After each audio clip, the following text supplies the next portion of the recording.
Hola, bienvenido a este vídeo en el que vamos a ver 3 preguntas de muerte y supervivencia a 3 meses del examen, ¿vale? Tienes que tener mucho cuidado con este tema porque a mí, a mí en concreto, me resultaba el más difícil de la oposición. Son muchas prestaciones dentro del mismo tema, muchos requisitos y algunos de ellos muy escurridizos por el tema de pues, límites de ingreso, características que se tienen que cumplir por parte del sujeto causante, por parte del sujeto beneficiario. En definitiva, una costelera bastante explosiva con la que hay que tener mucho cuidado. Por ello, vamos a tratar de arrojar un poco de luz, aunque también complicando un poquito el asunto, porque hay muchas preguntas que parece que nos las dan en bandeja y resulta que son un poquito tramposas, ¿vale? Entonces, aquí estás en alerta, en el examen eso no te va a pasar, no sabes si estás ante una pregunta asequible o una pregunta imposible. Entonces, bueno, pues aquí párate a pensar un poco en que trato de engañarte para dilucidar por ti mismo o por ti misma cuál es la respuesta correcta. Para ello te recomiendo que pauses el vídeo después de que yo haya leído la pregunta, ¿vale? Y que, bueno, pues seas capaz de responderla de la forma que consideres más acertada. Yo siempre en mis apuntes utilizo la literalidad de la ley, por supuesto, porque es lo que te vas a encontrar en el examen, ¿vale? Yo particularmente me daba bastante coraje cuando algunos manuales utilizaban texto, bueno, más coloquial, que yo eso creo que debe aplicar en la explicación, no en el texto, y entonces no, cuando pasas con sucesivas vueltas por el mismo temario, no te familiarizas con lo que el día del examen te vas a encontrar, que es la literalidad de la ley. Entonces, bueno, pues en mi material te vas a encontrar siempre la literalidad de la ley y también el aspecto muy visual con iconos, ¿vale? Sobre todo enfocado a reglas mnemotécnicas del contenido, no del propio tema, ¿vale? Como es este caso que para muerte y supervivencia es el que ves en pantalla. Bien, dicho eso, pasamos a ver las 3 preguntas. Mis supuestos prácticos se caracterizan por ser normales, es decir, un texto, y a partir de ese texto 15 preguntas. Aquí lo que he hecho es darte el contexto de por lo que te voy a preguntar en cada una de las 3 preguntas para ir una a una resolviéndolas, ¿vale? Entonces, bueno, en cualquier caso, en destinofuncionario.es, en la sección rutas y precios, tienes la posibilidad de consultar todas las posibilidades para acceder al material de estudio que te ofrezco. Vamos a empezar con la primera pregunta. Como todas, nunca van a ser preguntas extraídas de exámenes oficiales, ¿vale? No entiendo por qué, bueno, sí lo entiendo por comodidad, pero me parece un poquito feo que se ofrezcan en el material preguntas recicladas que el preparador no ha hecho, ¿vale? ¿Por qué? Pues porque para empezar, si es un material por el que se cobra, debería de ser material inédito. Y para seguir, porque te está desvelando preguntas oficiales, por tanto, cuando llegues a hacer y quieras medirte en un examen oficial, pues ya no te puedes poner a prueba en la misma circunstancia porque ya la conoces y puedes saber la respuesta. Entonces, que sepas que en mi material siempre las preguntas son realizadas por mí, con el tono, con el enfoque y con la dificultad del día de la prueba, pero siempre son preguntas y material inédito, ¿vale? Venga, pues vamos con la primera de ellas. Nos dice que Tomás Trajano se encuentra jubilado y cobra en 14 pagas la pensión máxima derivada de sus altas bases de cotización a lo largo de su vida laboral. Bien, contexto de una persona jubilada que recibe en 14 pagas su pensión. Su mujer, Esperanza Arco, también jubilada, cobra 2.267,60 euros al mes en concepto de pensión, pensión de jubilación, porque nos acaba de decir que está jubilada, igualmente en 14 pagas. El tema de las pagas, hay veces que te lo dice para que sepas si deriva de contingencia profesional o de contingencia común. Sabes que, por ejemplo, las contingencias profesionales se pagan en 12 y no en 14, ¿vale? En este caso están jubilados, los dos con 14 pagas, no hay ninguna dificultad al respecto. Si Tomás fallece a consecuencia de una enfermedad común, ¿qué cuantía como máximo percibirá Esperanza en concepto de pensión de viudedad? Bien, pues tenemos un matrimonio, él fallece, ella va a enviudar. Lo que nos preguntan es por la cuantía de viudedad, ¿vale? Entonces, bueno, pues tenemos que, van a salir a colación los requisitos, las cuantías, sabiendo además las circunstancias, el hecho causante en el que se produce, ¿vale? Que es una enfermedad común, contingencia común, de una persona que estaba jubilada. Empezamos a leer y nos dice el 52% de la base reguladora que se calculó en la pensión de Tomás. Opción A. Opción B, al derivar el fallecimiento del señor Trajano de contingencia común, el importe será el 52% de la base reguladora obtenida al dividir por 28 la suma de las bases de cotización de Tomás durante un periodo ininterrumpido de 24 meses naturales elegido por Esperanza dentro de los 15 años inmediatamente anteriores al mes previo del hecho causante. Vale, eso con respecto a la cuantía, nos hablan en términos porcentuales. Opción C, obvia las cuantías y nos dice que no tiene derecho, no va a percibir pensión de viudedad porque es incompatible con la pensión de jubilación, ¿vale? Hemos visto que Esperanza efectivamente estaba jubilada. Bueno, pues ahora trataremos si es o no cierta esa opción. Y por último, 1.000 euros. Aquí no nos habla de porcentaje ni de incompatibilidad, sino de una cuantía económica. Bien, piénsalo para el vídeo y responde, ¿vale? Paso a explicarte qué es lo que tenemos que tener en cuenta en esta pregunta. Bueno, yo si me voy al tema, lo primero que haría sería probablemente descartar la opción C, ¿vale? Porque la viudedad sí que tiene compatibilidad con rentas del trabajo, por supuesto, y también con pensiones que tenga ese sujeto beneficiario, ¿vale? Acuérdate que en muerte y supervivencia se trata del sujeto causante, el que causa muerte, y el beneficiario, que es el que va a beneficiarse de pues la cuantía económica que le corresponda, sea una orfandad, sea una viudedad o sea en favor de familiares, etcétera, ¿vale? Entonces, bueno, pues sabemos, o te digo, que la viudedad es compatible con las rentas del trabajo y también es compatible con la pensión que pueda tener esa persona, bien por jubilada, como en el caso de Esperanza, o bien por incapacitada permanente, ¿vale? Antes o después. Esperanza podría estar en activo, estar trabajando y recibir su pensión de viudedad en caso de que le corresponda. Y después, si en el trabajo tiene una incapacidad permanente, ¿vale? Pues sería compatible igualmente, ¿vale? El orden de los factores en este caso no altera el producto. ¿Vale? Por tanto, lo primero que haría yo sería descartar la C. Ahora, con respecto a la A y la B, descartaría también la B. Porque si me voy al tema de muerte y supervivencia, yo este tema, creo que lo he comentado en algún vídeo, lo tengo estructurado por prestación completa. Cojo viudedad, pensión de viudedad y hablo de sus requisitos de acceso, su cuantía, su compatibilidad y su extinción. Ahora me voy a orfandad y hago lo mismo. Ahora me voy a en favor de familiar y hago lo mismo. ¿Por qué? Porque la mayoría de manuales hablan de los requisitos de todas las prestaciones a la vez. De la pensión de viudedad, de la prestación temporal de viudedad, de la pensión de orfandad, de la prestación temporal de orfandad, prestación de orfandad sin el temporal, de en favor de familiares y me parece bastante caótico, ¿vale? Entonces, si nos vamos al cálculo de la cuantía, que es en el apartado B, vas a ver que, curiosamente, va a depender la situación en la que se encuentre el sujeto causante, si está en alta o si es pensionista, va a condicionar cómo se calcula la cuantía, ¿vale? Entonces, en el caso de ser pensionista, ¿vale? La base reguladora nos dice aquí que es la misma que se empleó para determinar la pensión de jubilación o IP del fallecido, que es lo que me dice la opción A, ¿vale? El 52% de la base reguladora que se calculó en la pensión de Tomás. Por tanto, esta es más correcta que la B, ¿vale? ¿Por qué? Porque la B es la que aplicaría si Tomás me ha dicho que es una enfermedad común, estaríamos aquí, ¿vale? La B sería exactamente este párrafo literal de la ley, ¿vale? Pero esto solamente aplica cuando el sujeto causante estaba en alta, ¿vale?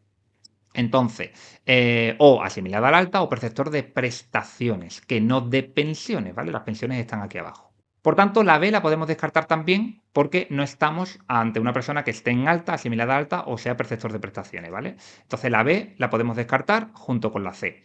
Me quedaría la A y me quedaría la D, ¿vale? La D me está hablando de un importe económico, ¿vale? Entonces, si tú no has tenido en cuenta, ¿vale? Y aquí es donde está la enjundia de la pregunta, la información que nos dicen en esta frase, ¿vale? Probablemente hayas marcado la opción A, el 52% de la base reguladora, ¿vale? Que es lo que me dice aquí, ¿vale? La base reguladora es la misma que se empleó para determinar la pensión, ¿vale? Sabemos que la viudedad es un 52% por defecto, salvando las excepciones de los casos especiales del 60 y del 70, ¿vale? Pero en este caso, como no parece que haya indicios económicos que hagan pensar que esta persona, Esperanza, vaya a tener acceso al 60 o al 70, pues es evidente que sería el 52. Y me dice efectivamente la opción A, que es de la base reguladora que se calculó en la pensión de Tomás. Sin embargo, Esperanza cobra una muy buena pensión, 2.267. Y tienes que saber que en el artículo 58 de la Ley General de la Seguridad Social, y ya me voy a ir a la explicación que la tenemos aquí, se topa el límite que se puede percibir por un beneficiario en concepto de pensión. En concreto se topa, lo tienes aquí, en 3.267,60 euros. Por tanto, no es casualidad que yo haya puesto que Esperanza cobra 2.267,60, que son exactamente 1.000 euros menos que el máximo que está regulado para este año en los presupuestos generales del Estado, ¿vale? Entonces, efectivamente, la respuesta correcta sería la opción D. En concepto de viudedad, Esperanza va a recibir 1.000 euros, ¿vale? A ella se le haría el reconocimiento del derecho, ¿vale? Y aunque se le calcule ese 52% de la base reguladora que se tuvo presente para la pensión de jubilación de Tomás, va a quedar topado a la cuantía máxima que está permitida, ¿vale? Entonces, esa cuantía, según su pensión, que es 2.267, va a ser de 1.000 euros y eso es lo que va a recibir en concepto de viudedad. Si tú calculas el 52% de la pensión que recibe Tomás, que no te la dice, pero que entiendo que te la sabes, porque los límites hay que tenerlos presentes, ¿vale? Verás que la opción A es incorrecta, porque Esperanza nunca puede recibir el 52% de esta cantidad. Porque el 52% de esta cantidad, más lo que ella gana, supera el tope que se permite en las pensiones, ¿vale? Y que lo tienes en el artículo 57. En el caso de pensiones concurrentes, la suma de todas ellas no podrá superar el importe de la cuantía máxima vigente en la fecha del hecho causante, ¿vale? Pues eso con respecto a la pregunta 1. Si ves que algo te bailaba, tenlo en cuenta para que en sucesivas vueltas vayas profundizando en ese tema, ¿vale? Nos vamos con la pregunta número 2. Mariano Escudero está casado con José María Calzada y actualmente se encuentra en régimen de pluriactividad. Bueno, primer concepto que ya tenemos que manejar y que a estas alturas supongo que conoces. Pluriempleo son distintos empleos dentro del mismo régimen, ¿vale? Alguien que está, por ejemplo, por la mañana en un empleo en el régimen general y por la tarde en otro empleo, pero también dentro del mismo régimen general. Pluriactividad son distintos empleos en distintos regímenes, ¿vale? Yo estoy por la mañana, por ejemplo, soy funcionario, régimen general, ya lo sabes desde el 2011, y por la tarde, pues soy profesor de oposiciones, régimen de autónomos, en el que me encuentro en situación de pluriactividad, porque son dos empleos en distintos regímenes. Bien, me dice que de un lado se encuentra en el régimen general desde el año 2020 y de otro se encuentra en el régimen especial de trabajadores por cuenta propia autónomo, RETA, desde 2023, ¿vale? He puesto RETA, pero podría haber sido régimen especial del trabajador del mar, régimen especial de la minería del carbón, el que fuese, ¿vale? Pero dos regímenes distintos para que sea pluriactividad, ¿vale? Acaba de tener un accidente de tráfico, ¿vale? Accidente muchas veces nos lo llevamos a contingencia profesional porque el accidente nos suena a accidente de trabajo, etcétera. Accidente de tráfico, contingencia común. Es un accidente no laboral, ¿vale? Entonces, mucho cuidado con que el día del examen, a lo mejor lo sabes, pero los nervios te traicionan, ¿vale? Escribe mucho en el examen para evitar fallos innecesarios. Pues esto es un accidente no laboral, ¿vale? Como si quieres tachar accidente de tráfico y poner ahí CC de contingencia común, ANL, accidente no laboral, porque puede haber, si lees muchas veces accidente, accidente, accidente, pues a lo mejor te lo puedes llevar al profesional y para nada, porque se trata de algo común. Vale, pues está en el régimen general desde 2020 y en el RETA desde 2023, o sea que lleva poquito en su vida laboral, ¿vale? Y simultaneándolo aún menos, porque simultaneándolo solamente desde el 23. Tiene un accidente en el 2025 y fallece. ¿Cuántas pensiones de viudedad percibirá el cónyuge sobreviviente? ¿Vale? Bueno, pues en cuanto a las pensiones de viudedad, tienes que saber, creo que lo tengo aquí, exacto, hay tres escenarios. Cónyuge superviviente, que sería por el que nos están preguntando, es cónyuge superviviente, ¿vale? Artículo 220, y pareja de hecho, ¿vale? De excónyuge superviviente, simplemente por mencionarlo, ten mucho cuidado con el caso de nulidad, ¿vale? Porque en los casos de nulidad no se ofrece el 52, 60 o 70% que aplica en la viudedad con carácter general, sino que el porcentaje es en proporción al tiempo de convivencia. Por eso, en el apartado de orfandad te dice que cuando no se agote la viudedad, se podrá incrementar la orfandad en ese porcentaje que quede libre. Solamente puede quedar viudedad libre cuando se haya consumido un poquito, ¿vale? Que eso pasa en los casos de nulidad, ¿vale? No mezcles eso con lo de que en caso de concurrencia de distintas exparejas, ¿vale? Por distintos matrimonios, en todo caso el 40% se asegura a la mujer actual, ¿vale? Bueno, a la mujer, al hombre, al cónyuge, en definitiva. Que siempre tenemos el estereotipo de la familia de los 90 en el que él trabajaba, ella era ama de casa, bla, bla, bla, ¿vale? Pero bueno, hay veces que sirve para que te resulte más cómodo pensar en el ejemplo, pero bueno, ahora estamos en una sociedad en la que todo tiene que ser muy inclusivo, que me parece fantástico, pero bueno, no nos llevemos al pie de la letra absolutamente todo. Bien, bueno, sin irnos de de contexto, lo que queremos saber es cuántas pensiones de viudedad. Bueno, pues yo aquí, como te digo, pintaría en el examen una rayita que en el 2020 empieza en el régimen general, en el 23 empieza en el régimen de autónomos, por tanto, tenemos superposición de cotizaciones del 23 al 25 cuando fallece, ¿vale? Entonces, ¿qué es lo que nos dicen las opciones? Pues tienes, nos preguntan por el número de pensiones, ¿eh? Fíjate, ¿eh? No nos preguntan ni por las cuantías, ni si tiene derecho o no, o sea, se da por hecho que tiene derecho.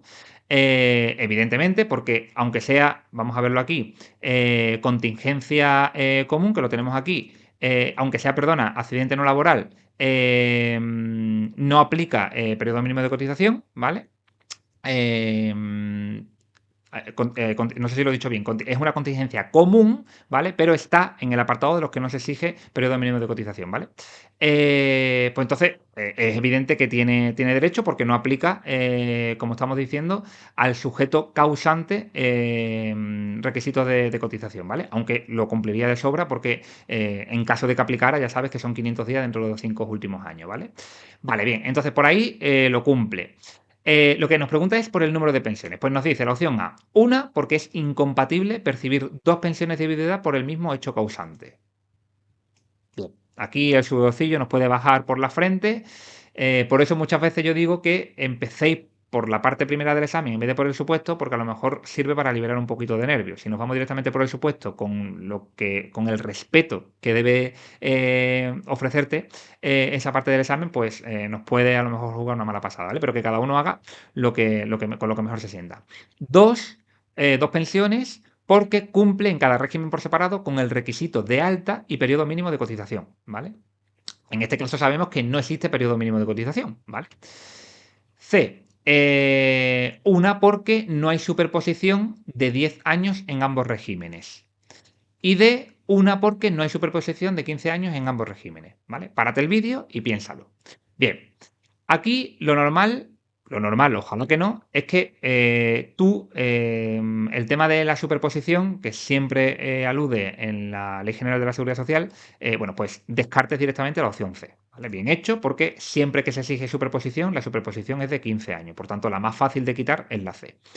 Sin embargo, cuando hablamos de superposición, tienes que tener muy claro que se refiere a cuando el sujeto causante, en este caso Mariano Escudero, que es quien fallece, eh, no se encuentra en alta, ¿vale? No se encuentra en alta. Si está en alta, ¿vale? Como en este caso sucede, que está en régimen de pluriactividad y está tanto en alta para el régimen general como para el RETA, lo primero que se mide es cada régimen por separado, para ver si tiene derecho a pensión en cada uno de ellos.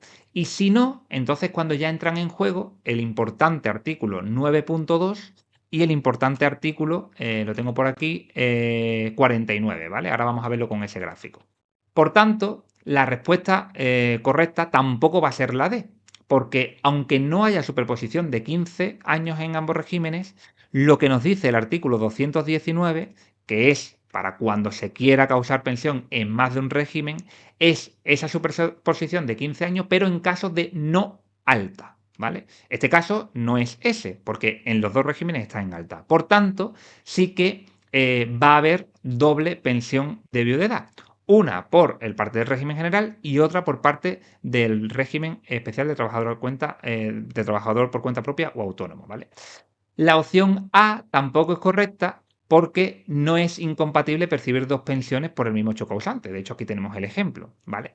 Lo que te tiene que quedar claro es que la incompatibilidad entre pensiones, ¿vale? En un mismo beneficiario se da por pensiones del mismo régimen, ¿vale? Entonces, no puede percibir dos pensiones del mismo régimen, en este caso no es el caso porque tenemos una del régimen general y una del régimen de autónomos, ¿vale? Salvo que también se permitiría del mismo régimen, salvo que reglamentariamente o legalmente se establezca de esa forma. Y eso pasa precisamente en el ejemplo que hemos visto antes con Esperanza. Esperanza tenía pensión del régimen general de jubilación y tiene derecho a pensión del régimen general por viudedad, ¿vale? O el otro ejemplo que también te decía de Esperanza, que era que estuviese en activo, no fuese todavía pensionista de jubilación y tuviese su retribución, ¿vale? Percibiese la viudedad de su marido, ¿vale? y después fuese reconocida incapacitada para el trabajo permanente. Entonces sería también perfectamente compatible su pensión de viudedad del régimen general con su pensión de incapacitada permanente también del régimen general, ¿vale? Te lo pongo aquí esos dos ejemplos, viudedad y jubilación y viudedad e incapacidad permanente, ¿vale? Entonces, con carácter general, el mismo régimen no permite dos pensiones, ¿vale? Salvo excepciones, como por ejemplo esto que te estoy diciendo, pero nada dice de que no pueda compatibilizarse dos pensiones de distintos regímenes. Si tú has cotizado en dos regímenes por separado y tienes derecho, porque cumplas los requisitos de acceso, a esas dos pensiones, seas tú por jubilado o sea el sujeto beneficiario porque haya fallecido, ¿vale? Pues se van a generar dos pensiones, ¿vale? Entonces, bueno, pues en este caso la respuesta correcta es la B, ¿vale? Con respecto a lo que te decía antes, de cuando no hay derecho a dos pensiones, ¿vale? Hay mecanismos en la Ley General de la Seguridad Social en la que nos va a permitir que ese tiempo que yo he cotizado y que no puedo usar para tener derecho a dos pensiones, porque no cumplo los requisitos por separado en cada uno de los regímenes, me ofrezcan ciertos beneficios, ¿vale? Los tenemos en el artículo 9.2 y en el artículo 49. Esto muchas veces es material que no queda bien claro en los manuales y que, bueno, pues se tienden a mezclar unos con otros. Porque además son uno más o menos el complementario del otro. Fíjate que el artículo 9 lo que permite es totalizar, el sinónimo de totalizar es sumar, los periodos no superpuestos, ¿vale? Entonces yo te pongo aquí un ejemplo. Imagínate una persona que en el régimen general ha estado parte de su vida laboral y en el RETA ha estado otra parte, habiendo periodos superpuestos entre ellos durante X años, ¿vale? Bien, pues si esta persona, vamos a suponer que es una jubilación, ¿vale?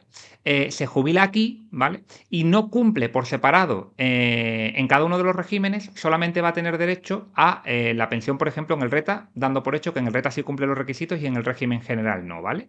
¿Por qué no puede cumplir los requisitos en el régimen general? Pues, por ejemplo, en la jubilación, a lo mejor cumple el requisito de edad, pero en el periodo mínimo de cotización quizás tiene 15, 20 o 25 años cotizados, pero no tiene dos en los últimos 15, ¿vale? Entonces ahí no genera derecho a jubilación, porque tiene que cumplir tanto la carencia genérica como la específica. Entonces, ¿qué le ofrece la Seguridad Social? Pues la Seguridad Social lo que le ofrece es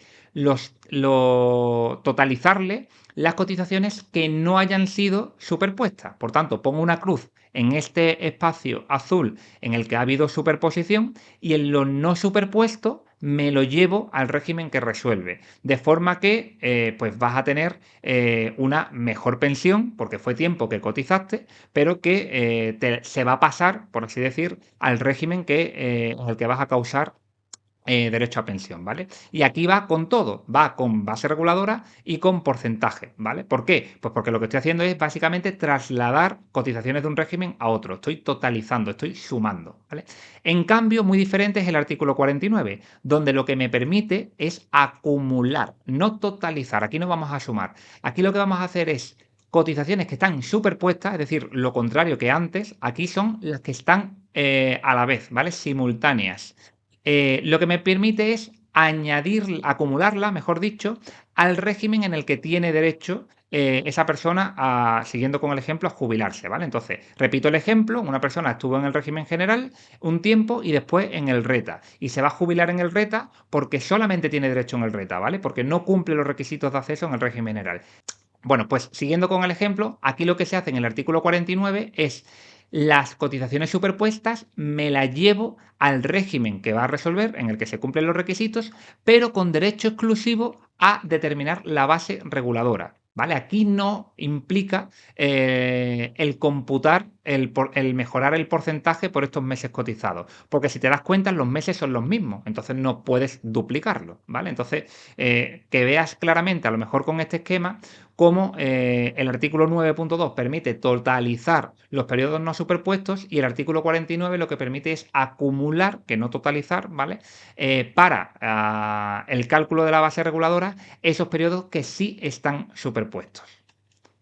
Con respecto a la última pregunta, venga, espero que lleves 2 de 2, ¿eh? Si no, también te digo que son preguntas de un poquito más de trasfondo y por eso hago el vídeo, para llamarte tu atención y yo en los supuestos incluyo preguntas de esta naturaleza, para aprender también de las preguntas, ¿vale? En el examen sabes que hay de todo, preguntas asequibles, preguntas de cierta profundidad, preguntas brillantes, que yo digo, y alguna que otra pregunta imposible. Bueno, pues esta está entre la brillante y la imposible, ¿vale?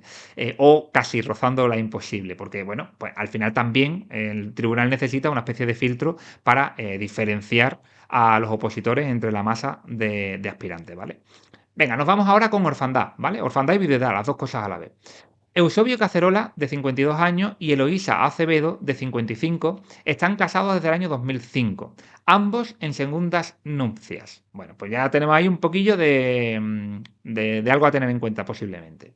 Hay veces que no, ¿eh? Que nos dan un dato que al final no sirve para nada.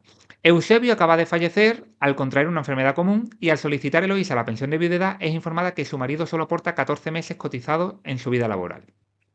Haciendo una cuenta rápida, que todavía no conviene, porque yo siempre soy de los que considera que hay que leer primero todo y después ya veré por qué me preguntan, pero haciendo una cuenta rápida, si tú multiplicas 14 por 30, vas a ver que no alcanza, en caso de enfermedad común, que acabamos de ver precisamente que son esos 500 días, esos 500 días. Sin embargo, ten en cuenta también que en todas las prestaciones, salvo en DJ, acuérdate de esta regla mnemotécnica, DJ es D de desempleo y J de jubilación, ¿vale?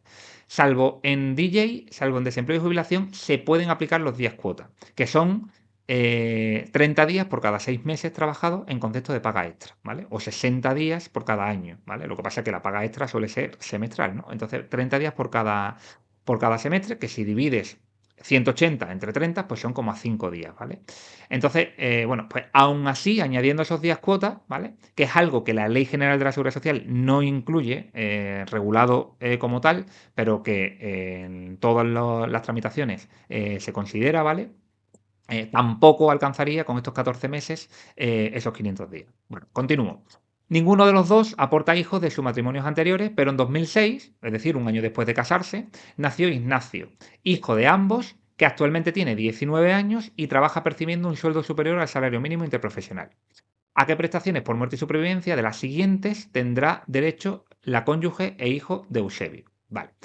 Importante, de las siguientes, ¿vale? ¿Por qué? Porque generalmente la prestación de auxilio por defunción siempre va a generar derecho, ¿vale? Entonces, bueno, pues si no las menciona, como me está diciendo que esto es un subconjunto de, no hace falta que explícitamente la nombre, ¿vale? Entonces, por ahí, bien. Y nos habla de tres apartados en el que incluye exclusivamente miedo, ¿vale? O respeto, mejor que miedo, porque hay veces que esa es la respuesta correcta.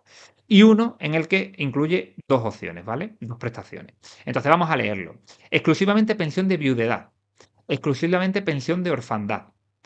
Voy a leer también la siguiente de exclusivamente. Exclusivamente prestación temporal de viudedad.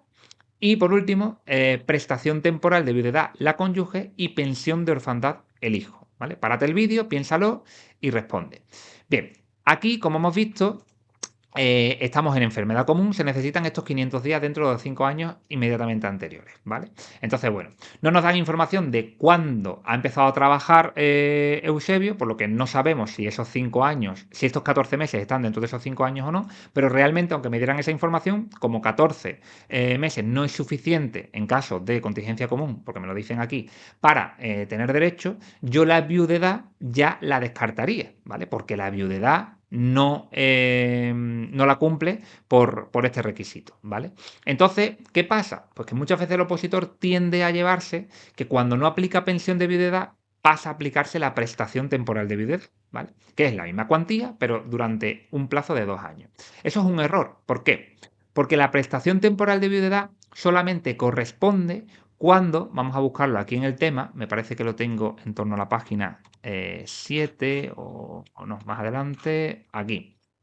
La prestación temporal de viudedad solamente aplica cuando no se puede acreditar que la enfermedad común, ojo, que tuvo lugar después antes del matrimonio, vamos a verlo aquí, lo tengo en la solución, vamos a irnos a la página 4, me parece que es, efectivamente, ¿vale?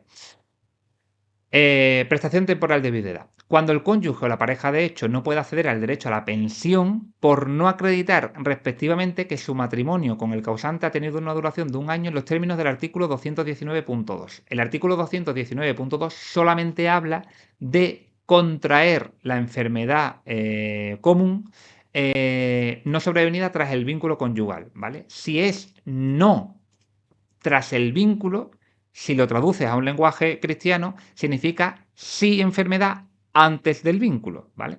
En este caso, no es nuestro caso, porque la enfermedad él la ha contraído ahora que acaba de fallecer y ellos están casados desde 2005. Por tanto, no te lleves, que es mi objetivo, a que cuando no aplique pensión corresponde prestación, ¿vale? Porque la prestación temporal solamente aplica cuando se cumplen todos los requisitos, con la excepción de la duración, y ahora sí que vengo aquí al temario, de un año del matrimonio, ¿vale? O la existencia de hijos comunes, o de 2 años de la pareja de hecho. Pero eso solamente aplica para los casos de enfermedad común, regreso aquí, no sobrevenida tras el vínculo conyugal, o lo que es lo mismo, enfermedad común antes del matrimonio. Esto en definitiva lo que quiere es evitar la picaresca de que si tú enfermas rápidamente te cases por si falleces que corresponda viudedad. ¿Vale? Entonces, para eso lo que se le establece son requisitos adicionales, de decir, oye, pues necesitas además ese año de matrimonio o esos 2 años de pareja de hecho o al menos esos hijos en común, ¿vale? Entonces, bueno, pues por ahí yo descartaría, por supuesto, la de pensión de viudedad, ¿vale? Porque no aplica, porque no cumple. Y también la de prestación de temporal de viudedad, ¿vale? En cambio, la orfandad no tiene nada que ver con el periodo mínimo de cotización, porque para orfandad desde hace muchos años ya no se exige periodo mínimo de cotización. Aquí, con estos 14 meses cotizados, no se alcanzan esos 500 días, pero como no se me exigen, sí que hay derecho a orfandad, ¿vale? Por tanto, Ignacio sí que va a tener derecho a prestación de orfandad, ¿vale? Quizás si hubiese puesto una de las opciones en la que indique no hay derecho a nada, ni a orfandad, ni a viudedad, ¿vale? Lo hubieras marcado porque a lo mejor considerabas que tampoco correspondía a orfandad por el tema del salario mínimo. Sin embargo, tienes que saber que en los requisitos de extinción de la orfandad indica que el huérfano alcance los 21 años de edad o sea incapacitado, ¿vale? Por tanto, los requisitos de renta solamente se aplican entre los 21 y los 25. Ahí sí que hay requisitos de renta. Y los requisitos de renta efectivamente son no superar el salario mínimo. Algo que sí hace Ignacio, pero que por su edad da igual. ¿Vale? O sea, tú puedes tener 19 años, estar ganando 3.000 euros al mes, que si eres huérfano sigues cobrando tu pensión. ¿Vale? Entonces, ten en cuenta eso, que el requisito de renta se aplica, ¿vale? A partir de esos 21 años, ¿vale? Entonces, bueno, la respuesta correcta sería que corresponde exclusivamente pensión de orfandad, ¿vale? Aquí tienes la justificación. Yo siempre en los supuestos prácticos justifico desde un punto de vista de la regulación normativa y después con mis palabras para, bueno, pues que en un lenguaje más llano llame y te advierta de cuál es la posible trampa, ¿vale? Bien, pues lo dejamos aquí. Espero que te haya resultado, como siempre digo, instructivo. Todas las opciones que ofrezco para preparar la oposición las tienes en la página web, ¿vale? Te la dejo por aquí. Info@destinofuncionario.es es el correo, destinofuncionario.es la página web y el teléfono que puedes contactar por llamada o por WhatsApp. Siempre, bueno, pues comento lo mismo, que aunque falten pocos meses, si tienes una buena planificación, estás a tiempo de ampliar tu control y dominio sobre el temario, que son clave para que preguntas de este tipo, que son las que marcan la diferencia, pues no te jueguen una mala pasada, ¿vale? Quiero hacer otro vídeo con respecto a un supuesto práctico completo de los 16 que ofrezco, ¿vale? Para que, bueno, pues veas que la sintonía de las preguntas van en la misma situación, ¿vale? Pero con un texto previo a las preguntas para que se asemeje por completo a lo que te vas a encontrar el día de la prueba, ¿vale?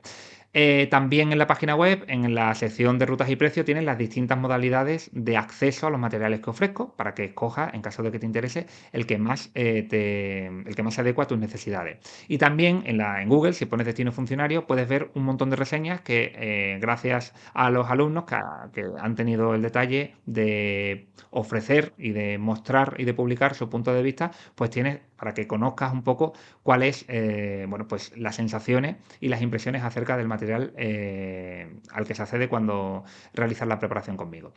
Espero que te haya resultado interesante el contenido porque hemos llegado a nuestro destino. Gracias, adiós.